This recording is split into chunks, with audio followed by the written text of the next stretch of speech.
Bismillahirrahmanirrahim. Tunaanza kwa jina tukufu hili la Allah, tunamtukuza yeye na kumsifu kama anavyostahili kutukuzwa na kusifiwa pia. Tunatakia rehema na amani mitume wake wote aliowatuma hapa ulimwenguni kuja kutufunza sisi utaratibu wa namna ambapo tunapaswa kuishi, akiwemo mwisho wao nabii wetu Muhammad sallallahu ta'ala alayhi wasallam. Kama ninavyoamkia leo ndugu zangu kutokea hapa nyumbani kwangu tarehe 25 hii katika mwezi huu wa Safar. Assalamu alaikum wa rahmatullahi wa barakatuh. Leo nataka nizungumzie kuhusiana na hatima ya Afrika. Watu wengi wameniuliza, bwana vipi Afrika vipi? Mbona unazungumzia sana masuala ya kidunia? Afrika vipi? Sisi Afrika inakuwaje? Sisi Afrika mbona hauzungumzi mambo kutuhusu sisi Afrika? Kwa leo inshallah hebu ni zungumze, toe maoni yangu kuhusiana na Afrika. Na haya ndio maoni yangu. Afrika haijawahi kuwa huru. Tangu magharibi wagawane makoloni kuja kutawala hapa Afrika mwaka 1885 katika mkutano wa Berlin, Afrika haijawahi kuwa huru tena. Kilichofanyika ni nini? Miaka ya 60 mataifa ya kimagharibi yalipoona nchi za Kiafrika zimeshtuka ule utawala wa kimabavu wa kijeshi, magavana nini, zilichokifanya ziliamua kubadilisha aina ya utawala. Aina ya utawala ulibadilishwa. Badala ya kutawala kwa majeshi na magavana, masilaha, wakaona yes, acha tubadilishe aina ya utawala. Kwa wakatengeneza mfumo wa kuitawala Afrika kiakili, hata kama wakiwa hawapo pale basi waweze kuitawala. Ndio maana wakaondoka Afrika, tukafurahia sana, umepata uhuru, tuko huru. Lakini uhalisia Afrika haikuachwa huru. Kwa nini? Leo Afrika inatawaliwa kidigitali ama kisasa zaidi. Leo Afrika inatawaliwa kisasa zaidi na mataifa magharibi. Afrika kwa sasa hivi haiko huru kivipi? Bado inatawaliwa kivipi? Sasa hivi utawala umebadilika. Utawala umekuwa ni utawala wa kiakili na utawala wa kimifumo. Afrika inatawaliwa kiutawala huo. Utawala wa kiakili, utawala wa kimifumo. Hata rais wa Ghana, aliyekuwa rais wa Ghana mwaka 1965, Bwana Kwame Nkrumah, alizungumza akasema, hawa jamaa wa magharibi hawajaacha kututawala. Wameondoka tu lakini wanatutawala kimfumo. Yeye akasema neocolonialism, utawala wa mamboleo wa kisasa, wamebadilisha utawala. Na ni kweli. Hauwezi kuwa huru unasema eti Afrika iko huru hali ya kuwa mfumo wa fedha unategemea IMF na World Bank na Federal Reserve pale Marekani. Hauwezi kuwa free.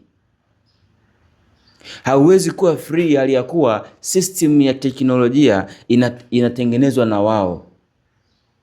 You cannot be free. Hauwezi kuwa free wakati wewe una mali ghafi zako za mafuta, gesi, madini, ila huwezi kuziclean wewe mwenyewe. Lazima uzipeleke nje, wao ndio wakusafishie halafu wakuletee hapa. Hauwezi kuwa free wakati wewe ndio unamiliki madini ya copper ama cobalt yale pale Kongo, ila huwezi kuyatengenezea chochote, ila mpaka wapelekee wao ndio wayasafishe waje wakuletee mabetri, wakuletee simu. Cannot be free. Afrika haijawa huru toka kipindi hicho. Afrika inatawaliwa bado na magharibi na Marekani, ila katika mwamvuli ama katika mfumo wa kisasa zaidi. Wengi hawajui hilo. Uchumi wa dunia wao ndio wanao control. Kila kitu kuhusu uchumi wao ndio wanao control. Teknolojia wao ndio wanao control. Hata internet hizi ambazo tunatumia leo wao ndio ambao wanatuuzia. Mifumo ya afya wao ndio ambao wana control. Wao ndio ambao wanajua hapa tunapeleka hivi, tunapeleka kile, tunapeleka hivi na kadhalika. Lakini mifumo ya elimu pia wao ndio ambao wana control. Yani they control everything. Mifumo ya elimu wao ndio ambao na control pia. Wao ndio wanapanga shuleni kwako ufundishe nini. Hakina madhara na sisi, okay sawa fundisha. Wao ndio no plan what wanatakiwa ufundishe katika chuo. Nini ufundishe katika elimu. Lakini mwisho kabisa ni issue ya mikopo. Nchi za Kiafrika nyingi haziwezi kuendelea bila mikopo. Mwanaharakati wa Kiafrika Malcolm X alishawahi kusema kwamba wanakukopesha hela ambayo wanajua huwezi kuilipa haraka. Nchi nyingi za Kiafrika zinashindwa kuwa na maendeleo yao binafsi, zikinapambana kutafuta pesa kwa ajili ya kulipa madeni.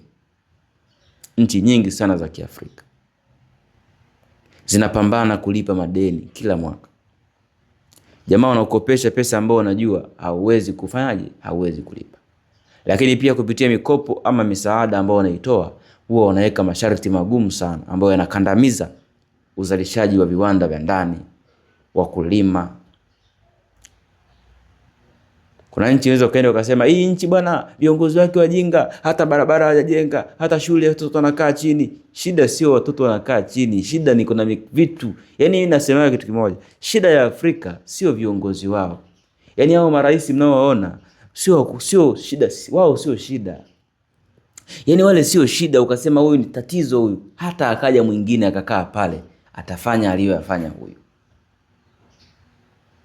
Na atakapojaribu kwenda kinyume, kwa sababu shida ya Afrika sio wale marais, shida ni mfumo unaotawala duniani kwa sasa. Shida ni system ambayo inatawala ulimwengu kwa sasa. Ndio shida ya Afrika, sio viongozi wale. Majamaa wanaweza wakawa wanakuja hapa wanakukopesha pesa, lakini wanakupa masharti magumu kwamba ruhusu kampuni yetu fulani ifanye huduma fulani. Kwa mfano labda wana mradi wao maybe tuseme Mbeya, labda wa madini. Labda wana mradi wao wa madini Mbeya. Kitu ambacho watakifanya ni kwamba maybe barabara ni mbovu. Wao kutengeneza barabara hawezi. Ni hasara kubwa kwao. Wanaweza wakakukopesha pesa utengeneze barabara kwa ajili tu ya urahisishaji wa vitu vyao vipite. Then wenyewe wakachukua faida wakaondoka. Mwisho siku ukabakia unapata shida kulipa lile deni. Yani kiufupi hawana huruma na Afrika. Hawana wema na Afrika Magharibi. Hawajai kuwa ni wakandamizaji na wanyonyaji mpaka siku ya mwisho. Ndio Mtume sallallahu alaihi wasallam anasema muda wa kiyama, muda mchache kabla ya kiyama kufika, mjakazi atamzaa bosi wake. Ilikuwa ina maana nyingi hii kauli ya kumaanisha labda kwamba kwa wale kuna wale wazazi wa mabinti ambao wao hawataki kuolewa haraka, wanafanya kazi kuanzia ule ubinti wao mpaka wanafika utu uzima, muda wa kuzaa ushapita. Wanatafuta kabinti, wanakalipa pesa, kanazaa, kale kabinti kanaanza kumtumikisha bosi wake pale ndani. Hiyo ni zaidi ya hapo. Ilikuwa inakusudia nini? Watu ambao hatuna uwezo sisi maskini saizi. Sisi leo ndo tunaowalisha Magharibi kwa dhulma kupitia mifumo ambao wametutengenezea ya kiuchumi na ukandamizaji katika system zingine zote. Afrika ili iweze kuwa free, ili nchi ya Afrika iseme mimi ni nchi huru, ni lazima isiwepo kwenye World Bank, isiwepo kwenye IMF, iwe na mfumo wake wa uchumi binafsi. Itumie madini, dhahabu, silver kama ndo fedha zake, ndo pesa zake.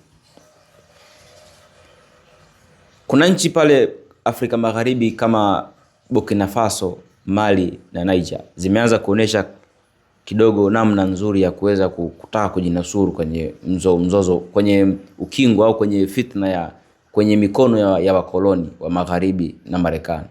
Lakini hazijafanikiwa kwa sababu bado zinaendelea kupambana kutaka kujitoa katika mifumo ya kifedha kama World Bank, IMF na SWIFT. Zimeshafanikiwa kujitoa kwenye kwa timu wa koloni pale. Of course zimefanikiwa. Lakini mfumo uliobakia bado ni mfumo wa kiuchumi. wamelipa madeni yote. Sasa ule ndo mfano sawa nchi ambayo inataka kuwa huru. Lazima ujitoe kwenye mifumo ya kimagharibi. Bwana, sitaki mifumo yenu, mnitoe. Hicho ndio kipimo cha nchi kuwa huru.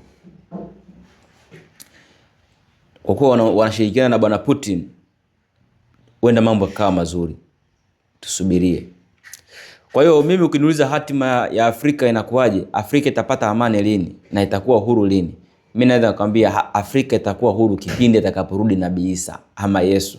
Ndio kipindi Afrika itakuwa free. Kwa sababu tuna bahati mbaya. Tumetoka kwenye utawala wa Uingereza, Uingereza ilikuwa kitawala dunia mwaka 1910, Pax Britannica. Tumeingia utawala wa Marekani. Marekani inatawala dunia saizi kutokea mwaka 1944, ambako Afrika bado iko chini ya mikono ya Marekani na Magharibi. Lakini tunaingia mfumo mpya wa Israeli kutawala dunia, Pax Britannica. Pia Afrika itakuwa chini ya mikono ya Israeli. Ndio maana Israeli anajisogeza hapo Somaliland hapo.